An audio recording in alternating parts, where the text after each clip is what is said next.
पर एक बार जलना पड़ेगा प्यारे, एक बार हिम्मत कर लो, एक बार कमर कस लो, एक बार जलने के लिए राजी हो जाओ, एक बार निश्चय कर लो मुझे जलना है बस। आप कोई तुम्हें परास्त नहीं कर सकता, विश्वास कीजिए। हम यहीं टूट जाते हैं, कब तक झेलें, कब तक जलें। ये बात समझिए, प्रवचन नहीं है, हृदय की बात कह रहा हूं। एक बार हृदय की निष्ठा हो गई, पूरा विश्व आपको परास्त नहीं कर सकता, विश्वास कीजिए।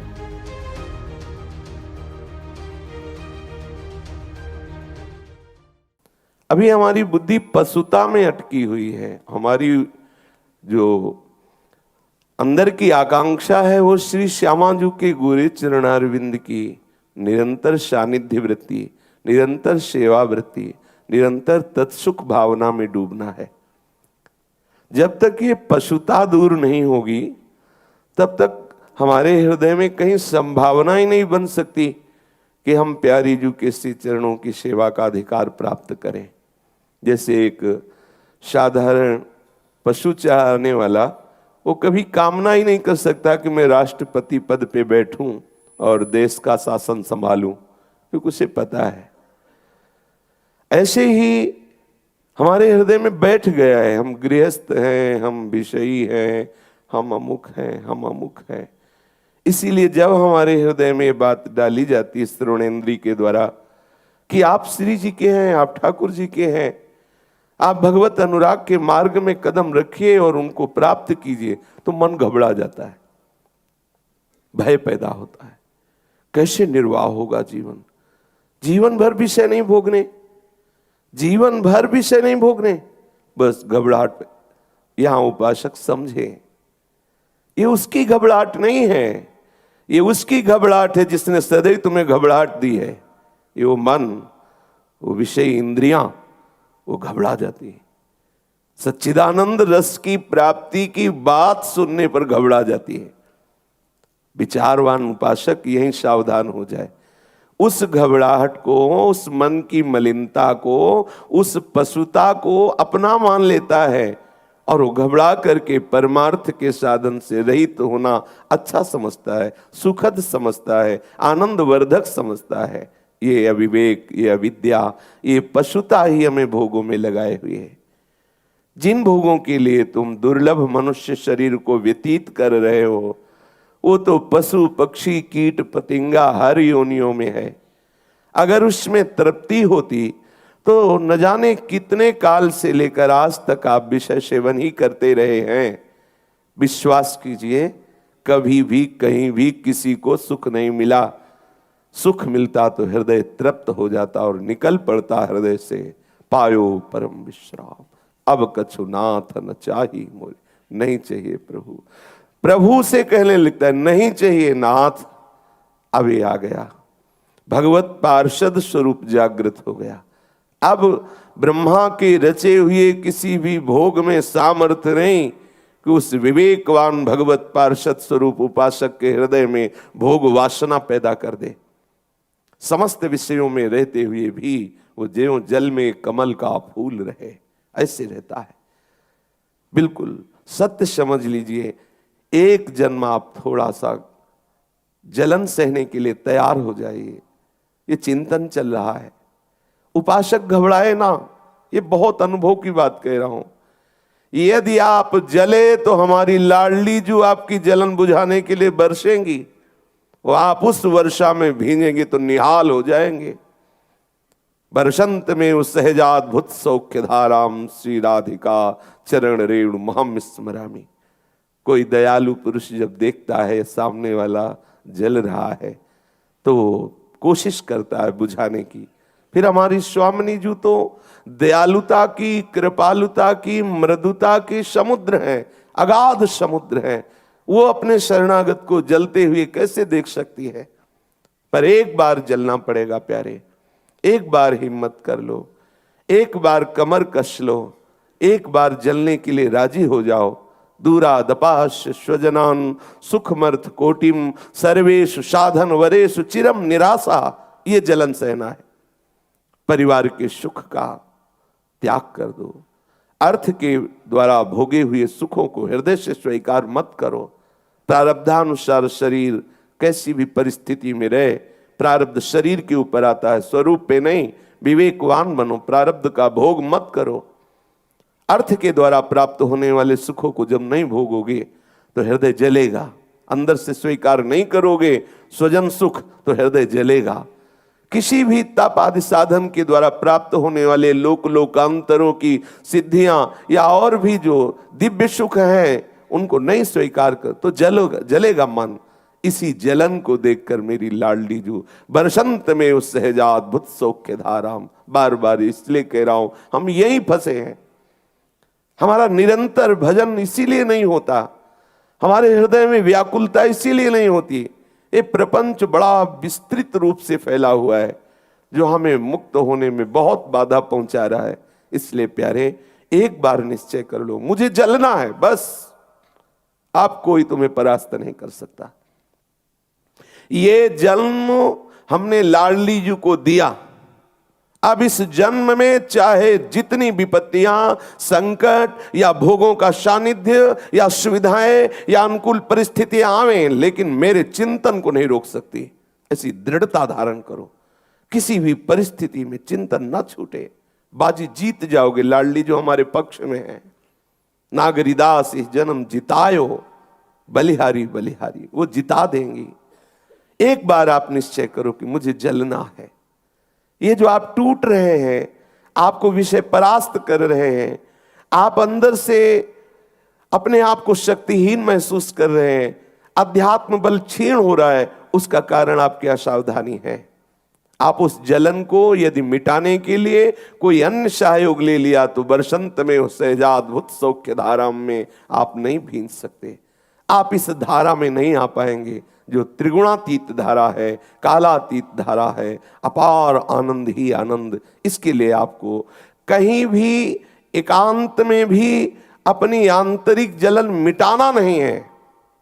बस ये आप निश्चय कीजिए, मुझे किसी भी विषय से अपने हृदय की जलन नहीं बुझानी, मुझे जलन बढ़ानी है। ये जलन इतनी बढ़ जाए कि मैं जी न पाऊं, असहनीय हो जाए और पुकार पड़ूं, लाडली अब जिया नहीं जा रहा।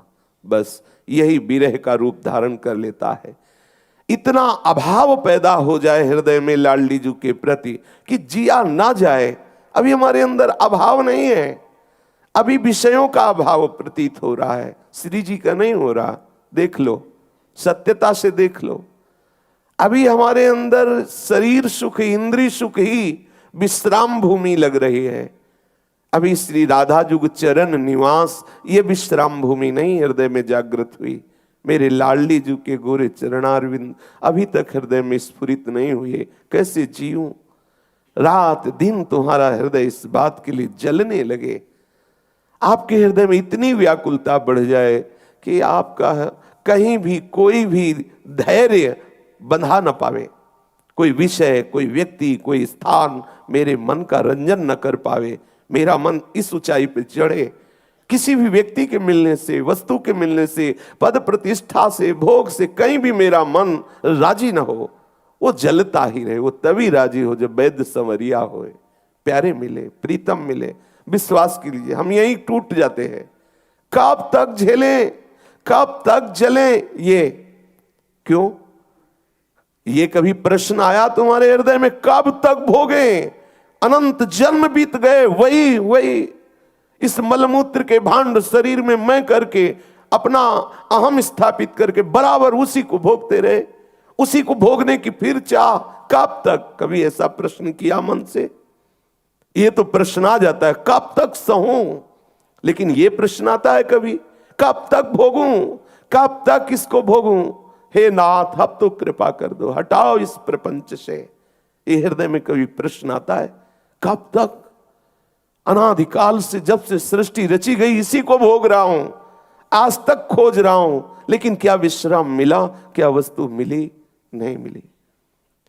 आप अपने इस जीवन को लाडली लाल को दे दीजिए। लाडली लाल को देने का तात्पर्य है उनके नाम, उनके रूप, उनकी लीला, उनके धाम, उनके प्रेमी जनों का संग। हृदय में किसी भी अन्य सुख को स्वीकार मत कीजिए, तो आपको महासुख की प्राप्ति होगी। जब आप स्वीकार कर लेते हैं तो आप अध्यात्म बलहीन हो जाते हैं। एक एक शब्द ध्यान देने योग्य है। ये जीवन है, जीवन। जहां आपने साइड में एकांत में किसी भी इंद्री के सुख को स्वीकार किया तो आपका वो जो जलन बढ़ी थी वो नीचे दब जाती है। बार बार यही मरण जन्म, बार बार भोग, बार बार यही हमारी प्रक्रिया चल रही। फिर हार करके हम कहते हैं हम इस योग्य नहीं। क्यों? आप इंद्री मन को स्वीकार करके ही तो ऐसी दशा को प्राप्त हो रहे हो। आप सावधान हो जाइए। कभी भी साइड से, एकांत में, कभी भी अन्य जगह से आप अपने मन को लगाइए मत, उसको चैन मत लेने दीजिए। यही साधना है, यही सावधानी है। अगर आपने साइड में किसी भी सुख को भोगा तो आपकी जो अंदर जलन बढ़ी थी, वो जो विरह बढ़ने वाला था, जो व्याकुलता बढ़ने, वो बैठ जाएगी। वो आपको लगता है बड़े चैन से जीवन कट रहा है। नहीं चाहिए ऐसा चैन, ऐसा नहीं चाहिए चैन, ऐसा नहीं चाहिए विश्राम, ऐसी नहीं चाहिए शांति जिसमें कुछ क्षण बाद फिर एक नवीन तृष्णा, फिर एक नवीन वासना, फिर एक नवीन जन्म, फिर एक नवीन कर्म। कब तक ये चक्र चलता रहेगा? कभी तो विचार करो, थोड़ा एकांत में बैठ करके विचार करो। समाज में हम अपने को साधक साबित करते हैं और एकांत में हम अपनी उस आंतरिक अध्यात्म बल शक्ति को क्षीण करते हैं। सावधान। आपके हृदय की जलन बढ़नी चाहिए, इस बात पर ध्यान दीजिए। भगवत प्राप्ति के लिए मुझे जलन चाहिए, मुझे प्रतिकूलता चाहिए, मुझे विपरीत परिस्थिति चाहिए, तभी हम अत्यंत वैरागी होकर अंदर से भगवत अनुराग के लिए तभी हमारा हृदय पुकारेगा, हे दीन बंधु, हे अनाथों के नाथ, स्वीकार कर लो, अब जिया नहीं जा रहा। ये बात समझिए, प्रवचन नहीं है, हृदय की बात कह रहा हूं।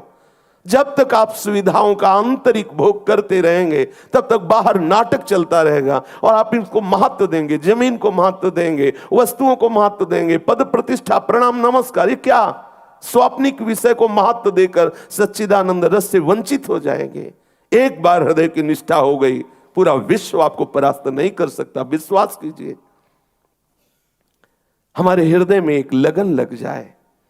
आज के सत्संग की बात गांठ बैठ बांध लीजिए हृदय में कि बाहर से हमें अपने हृदय की जलन नहीं शांत करनी, नहीं स्वीकार करना किसी उस विषय को जिसमें मन राजी हो रहा है। हमें इसे राजी नहीं करना, इसका रंजन नहीं करना, इसका भंजन करना। ये जले, इसने जन्म जन्मांतर से प्रीतम से विमुख किया है, ये जले।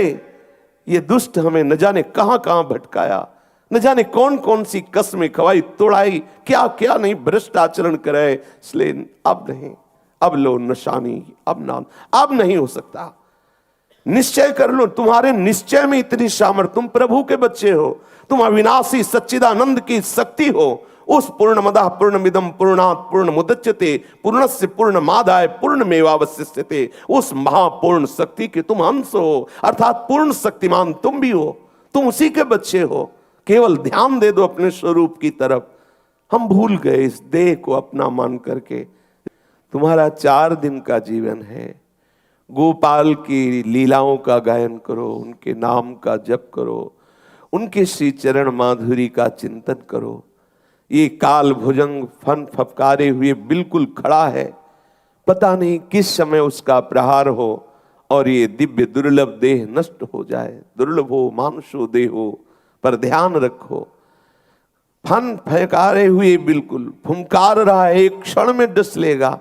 दुर्लभो मानुषो देहो, पर देही नाम क्षण भंगुरा।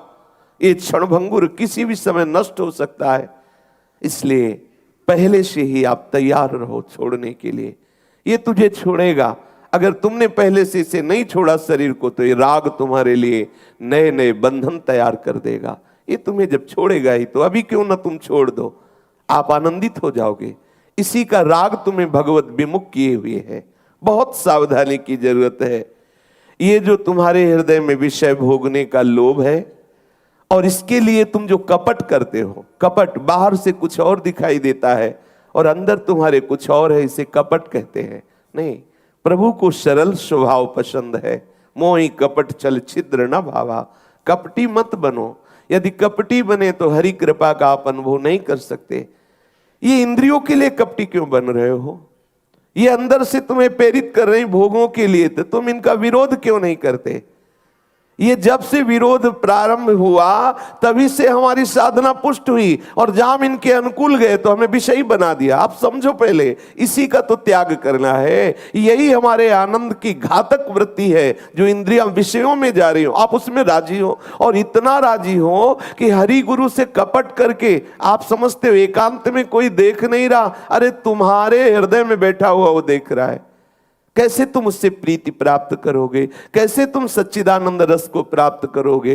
क्यों कपट कर रहे हो? नहीं सहा जाता तो रो उनके सामने, उनसे प्रार्थना करो, उनको पुकारो। कपट करके बाहर से कुछ और अंदर से कुछ और अपने जीवन को क्यों धोखे में डाल रहे हो? ये विषय भोगने का लोभ ही तुमसे कपट कराता है। तुम ऐसा समय क्यों दिए चिंतन करने का? जैसे आप अभी बैठे हुए हो, क्या विकार है? क्यों? क्योंकि आपने अपनी श्रवण इंद्रिय सहित मन को सत्संग में लगा दिया। तो आप एकांत में जब समय देते हैं, विषय चिंतन करते हैं, विषय स्फुरणा होती है, विषय संकल्प बनता है, तब विषय क्रिया होती है, फिर आप अध्यात्म बलहीन हो जाते हैं। आपके अंदर आध्यात्मिक उत्साह नहीं रह जाता। क्यों आप ऐसा करते हैं?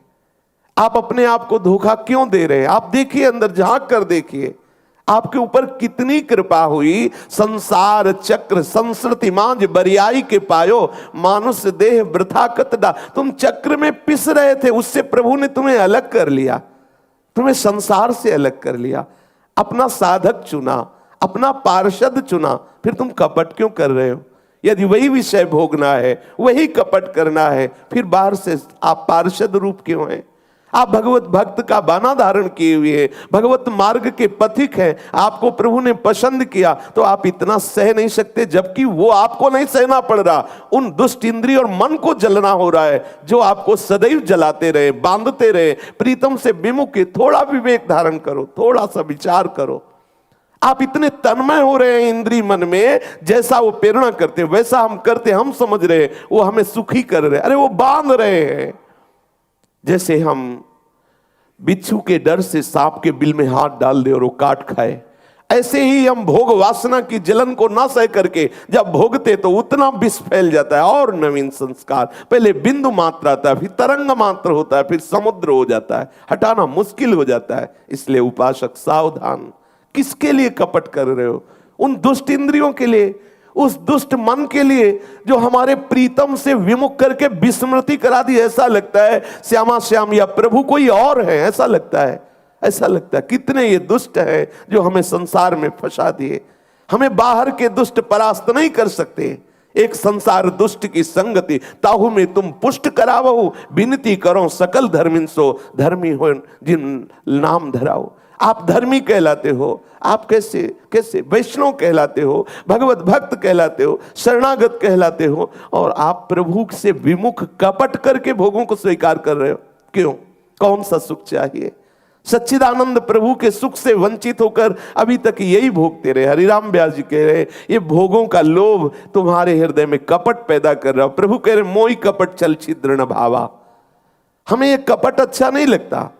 आप प्रभु के दास कहला, आप थोड़ा सा विचार करोगे तो आपको बल आ जाएगा। किनके लिए? जनेंद्री मिल गया मन से और मिल करके हमें परास्त कर रहा, रसेंद्री मिल गई मन से हमें परास्त, और उस परास्त को आप सहर्ष स्वीकार किए हुए, आप उसे स्वीकार किए हुए कि मैंने आज ये भोग भोग लिया, मैंने एक बहुत बड़ा विजय प्राप्त कर लिया। आप देखिए, थोड़ा भ्रम को देखिए। वो शत्रु हमारे परम प्रीतम प्रभु से विमुख करके हमारी दुर्गति कर रहा है, हमारे अध्यात्म बल को नष्ट कर रहा है, हमारी वृत्तियों को मलिन कर रहा है, हर्षित हो रहे। आज हमने भोग भोग लिया, आज हमने अमुक विषय भोगा, आज हम इस विषय को प्राप्त कर लिए, गर्व कर। अरे अपने पतन को तुम गर्व मान रहे हो? तुम एकांत में अपने प्रीतम के लिए तड़पना रोना छोड़ करके विषय क्रिया कर रहे हो, विषय चेष्टा कर रहे हो। प्यारे समझो, कुछ दिन का जीवन, ये कर्तव्य की फांसी, ये धर्म की फांसी आपको प्रभु से विमुख किए, समझो पहले। इसीलिए प्रभु कहते हैं सर्वधर्मान परित्यज्य, स्वयं आदेश कर रहे, महारस की प्राप्ति के लिए तुम्हारा जन्म हुआ है। प्रभु ने कृपा, ये कपट छोड़ो। हमें श्रीधाम वृंदावन में वास करते हुए भी प्रेमानंद का अनुभव इसीलिए नहीं हो रहा, हम कपट कर रहे हैं। बाहर से कुछ और है, अंदर से और है। क्यों? क्या सर्वंतर्यामी, सर्वशक्तिमान, सर्वत्र विराजमान प्रीतम नहीं देख रहा? उससे कपट क्यों कर रहे? आप उस समय रोइए, आपको नहीं सहा जा रहा, ये आपको इंद्रियां परास्त करें, आप प्रभु से प्रार्थना कीजिए। उल्टा होता है, हम प्रार्थना और रोने की जगह और कपट करके उनको हृदय में इतना छुपा के रखते हैं। अगर गुरुजन पूछे भी कि क्या आपके द्वारा ऐसी त्रुटि हो रही, आप बिल्कुल साफ मना कर देते, नहीं। क्यों?